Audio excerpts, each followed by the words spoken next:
left Peru and sailed to England alone. There he met the Browns and they took him home. Now a new life has begun. He's Windsor Garden's favorite son, 'cause he always does his best to help everyone.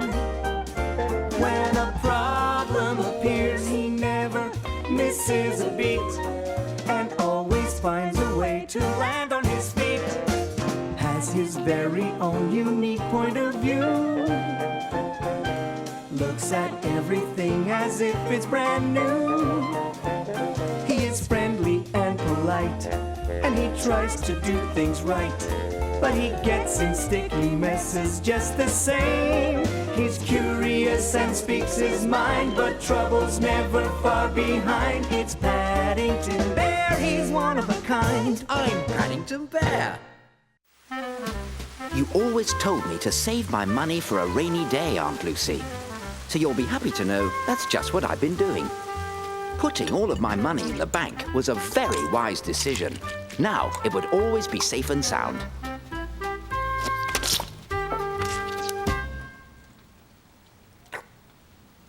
What? Robbery at Floyd's bank? But that's where my money is. Oh!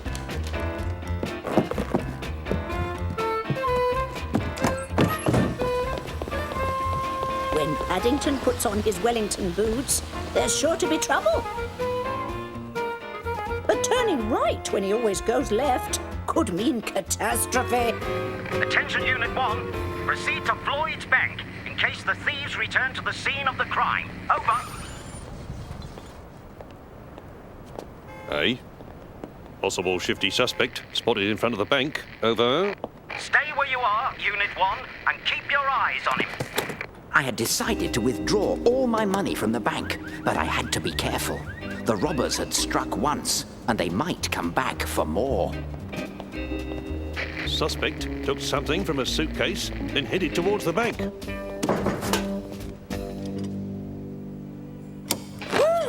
Oh, can I help you? I've come to see Mr. Floyd. Well, there is no Mr. Floyd here. I am Mrs. Patel, the bank manager. May I help you? Yes, I want to withdraw all of my savings from your bank. Please, why don't we step into my office where we can talk about this, Mr. Paddington Brown. Mr. Brown. May I ask you why you want to take out all of your money? Because of the robbery. I see. Have you a lot of money, Mr. Brown? £5. One of our tellers can help you, Mr. Brown. Excuse me, is there anybody there? Oh, I'm terribly sorry. I didn't see you. I would like to take out all of my money and the interest that I've been saving for a rainy day. Well, I'm afraid you won't keep very dry on this. You only have 10 pence in interest. 10 pence? That certainly doesn't sound very interesting. Interesting isn't the same as interest. Now, how would you like your money? I'd like it with a £5 note, please.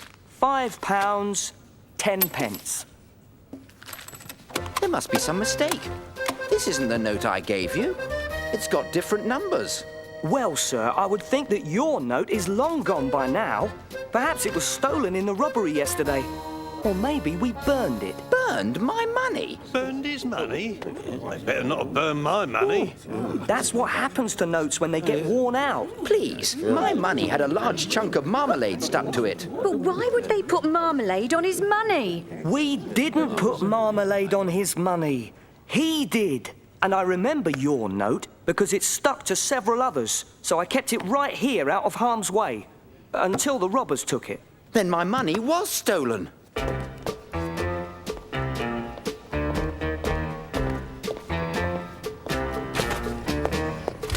Mrs. Bird always said to call her in an emergency, and this was definitely an emergency. Suspect has entered the telephone booth. Over.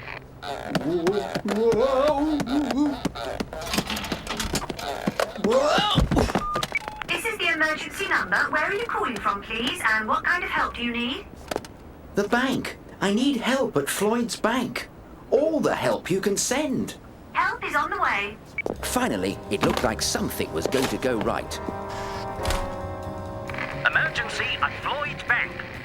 I need backup. Over.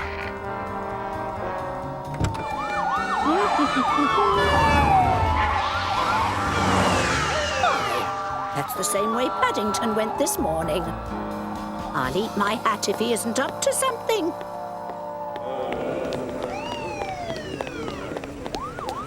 Big happenings at Floyd's bank. Police have a suspect from yesterday's robbery in custody. I knew you were up to no good.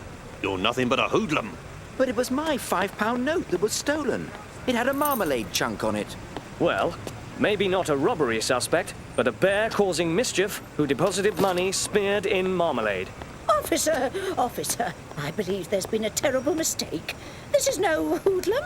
He's an upstanding citizen of this community. You know this bear? Why, of course. I even opened his bank account for him. Officer, there has obviously been a misunderstanding. This bear is one of our customers. Really? Well, that doesn't explain why I called the emergency number for help. But that's what you're supposed to do when you need help. Not for this kind of emergency. I was only trying to call Mrs. Bird, but a strange voice asked me what I needed. So I said I needed help. I'm sure he didn't mean to cause such a commotion. Did you, Paddington? Well, no, but Mrs. Bird, my note was stolen. The one with the marmalade on it. Oh. Attention all cars. Robbery suspect detained after trying to use marmalade defective note. All cars proceed to 55A Melbourne Lane. Terribly sorry, sir. And it looks like you may have helped catch the real thieves. Like I say, bears always land on their paws. And because of the help of one outstanding citizen, or rather one outstanding bear, the Floyd's bank thieves were apprehended and the stolen money returned. And to think it was because of some marmalade on a note. Mr. Brown, it is with great pride that I can now return your note. And thank you for putting marmalade on it. It was very helpful. If you like, Mrs. Patel, I could put marmalade chunks on all your notes. No thank you, Mr. Brown. I don't think that will be necessary. I decided to keep my money at Floyd's bank after all, Aunt Lucy, where Mrs. Patel assures me it will keep on growing. And when it has, I hope to come and visit you. But Mrs. Bird says with only £5 10 it may be a while before I do. Adios.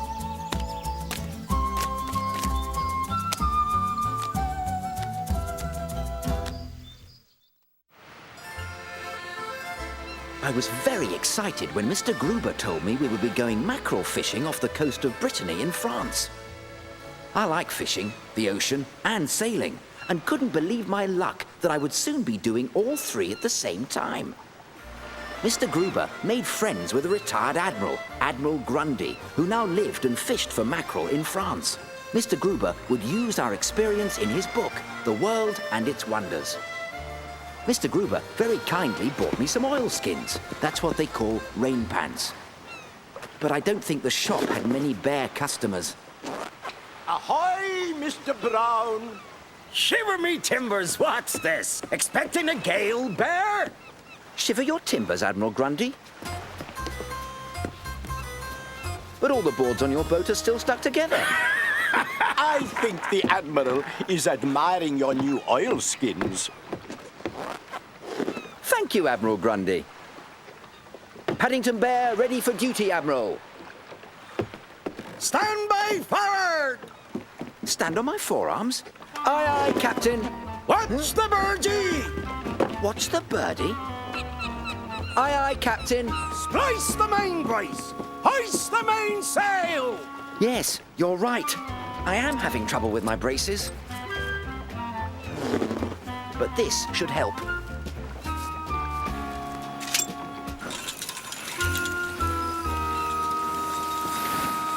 Mainsail hoisted! Whoops! Whoa! Mr. Brown, why don't you cast off? Mr. Brown? Where's that young bear feller of yours got to, Gruber? Don't tell me he's fallen overboard. Mr. Brown, are you there? Yes, I am, Mr. Gruber. Where? Right here. Are you all right? Well, actually, no. Good grief! He's got himself hoisted to me main mast!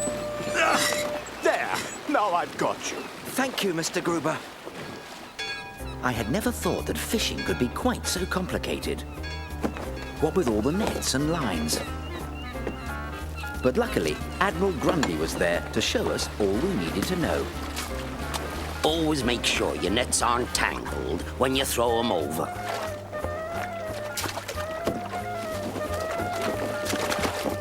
And please, always make sure there aren't any bears in them too. Admiral Gurndy put me on untangling the net's duty, mostly because I had done the tangling. Now, for the big moment. The thing about fishing is that you never know what you're going to catch, and sometimes that's just as well. Admiral Gurndy decided to give me the very important job of fishing with a line and a pin. I was not about to let my first catch of the day get away from me.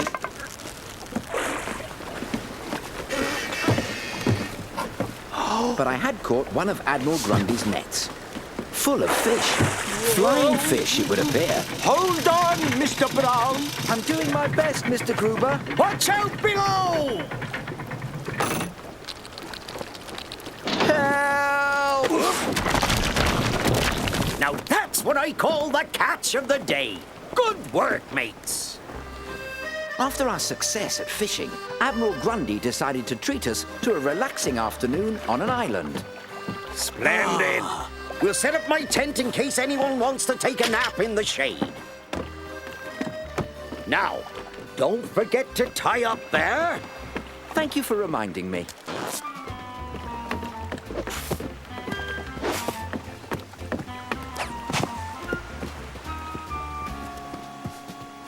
Shiver me timbers, I forgot my beats chair. It's adrift! My ship's adrift! Didn't you tie up there? Oh dear, I thought you meant this end of it. 50 years at sea. Never lost a ship yet, let alone being marooned. What a crew! It's all right, Mr. Brown. We'll think of something to get us out of this. But for now, we better get ready to spend the night out here. Gruber, you collect firewood. Paddington, you're on tent duty with me. Aye, aye, Captain. While Admiral Gurndy was grumbling at the prospect of spending a cold night on the windswept island, Can't believe it. Ship adrift? What will people in the village say? I was quite excited. I had never spent a night in a tent before. But this one looked rather small to fit 3 people. Oh, That's it, Bear. I'll set the poles, and you tie the guy ropes and hammer in the stakes. And be careful with your knots. Don't want it blowing off as soon as we get inside. I had no idea what a guy rope was, and I couldn't see any stake. But if there's one thing bears are good at, it's hammering. Shake a leg, Bear!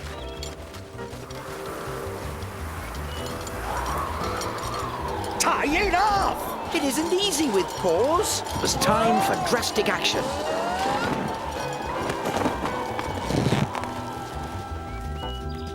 What happened to the tent? I think I must have got my guy ropes crossed by mistake. Then Admiral Gurndy told me to shake my leg. And where is the Admiral? Help! He told me to tie it off. Oh, no.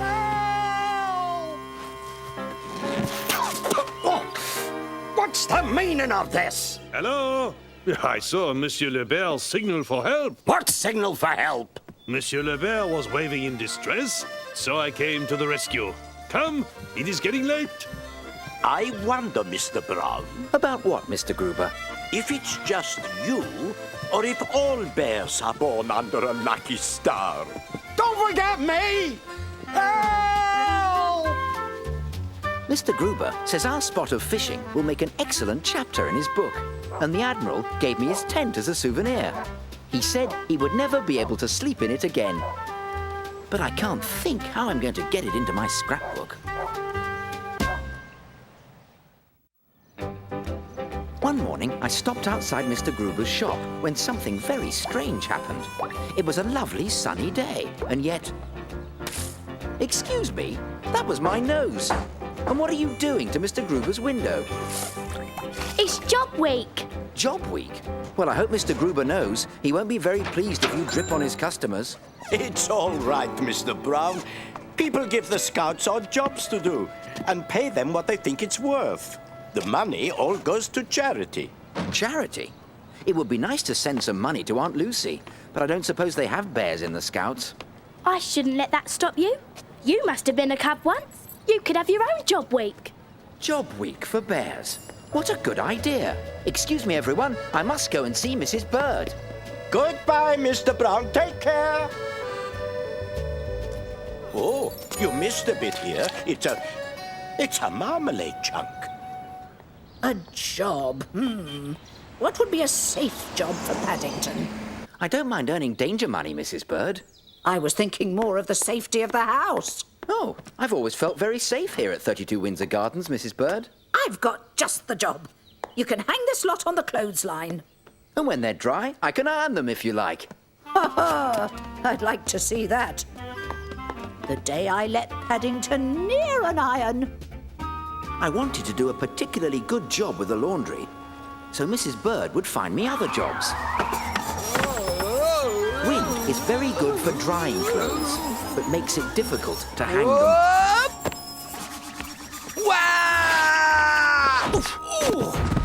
Bear, where do you think you're going? Mind my leg. Oh dear, Mr. Curry. The end's come off. It's meant to. It's part of my costume for tonight's fancy dress contest at the town hall. I'm going as Long John Silver, the famous pirate. I expect to win first prize. I shouldn't bother with that ghost costume if I were you. Oh, this isn't a costume. It's laundry. I'm sorry for knocking you over, Mr. Curry, but if you'll excuse me, I must start on the ironing. Mrs. Bird lets you do ironing. Well, she did say she'd like to see me do it. Come, come, my dear bear. I've got a little job for you. Do I get paid extra for the frills? Paid? What are you babbling about? It's Bear's job week, Mr. Curry. Well, Bear's job week. It's bad enough having scouts knocking on everybody's door. I may give you something if you do a good job. On the other hand, I may not. Make sure the iron's hot, but not too hot. Otherwise, you'll damage the material, and I shall have to charge you. Now, I have to see Mr. Gruber about a sword. And Bear, see what you can do about an eye patch and a parrot. You bring my pirate costume and my perfectly ironed shirt to the town hall. I was feeling thirsty, so while the iron was heating up some more, I thought I would go home and fetch a thermos of cocoa. Sorry, I can't help you, Mrs. Bird. I've got a job for Mr. Curry. Oh, getting any money out of Mr. Curry will be a job in itself. Mr. Curry said he needed an eye patch, but I thought a pirate should always have a spare, and I'd found the perfect material when... Oh no! Mr. Curry's pirate hat! That's my final offer. It is rather old, after all. Oh, this is an antique shop, Mr. Curry, and it's worth much more than 10 pence. But I only need it for tonight. All right, you can borrow it for... Right, now I must get to the town hall to see if that bear has finished my costume. Since I had ruined Mr. Curry's pirate hat, I wanted to do a particularly good job with the ironing.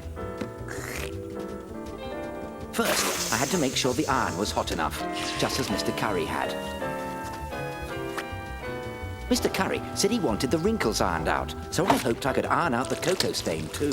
I tried my best on the wrinkles, but cocoa stains go sticky when you iron them. And feather dusters aren't very good at cutting through goo. And it's very hard to put out a fire using a wooden leg.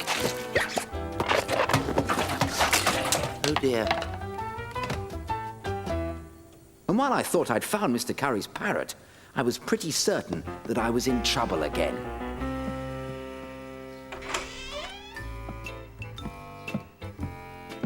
Why, Paddington, I didn't know you'd entered the costume contest. It isn't a costume, Mr. Brown. It's a disguise.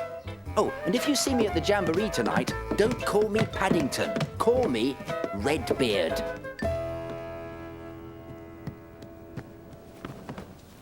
It was a good idea to come in disguise because Mr. Curry was upset and he was carrying something sharp. Where's that bear with my costume? Here it is, Mr. Curry, and you'll find eye patches and a parrot as well. I wonder where Paddington is. That's Redbeard. Bear! Bear! Where is that bear? And just what are you, sir? A pirate who escaped a burning deck? No, a pirate who had his costume ruined by a bear. Well, you've won first prize for the funniest costume ever. Pity about your parrot, though. We won, Mr. Curry. We won! There he is. That's the bear that did this to my costume. Did you say first prize? Yes, but of course you'll have to share the prize with your friend here, since he helped with the costume. Tell me, what are you going to do with your half of the prize money? I'm going to give it to the Home for Retired Bears in Lima, Peru. All of it? All of it. You see, I shall still have the money Mr. Curry promised me for doing his ironing. What? I hope you and all the other bears enjoy the prize money and this extra present. Oh, the red beard and marmalade.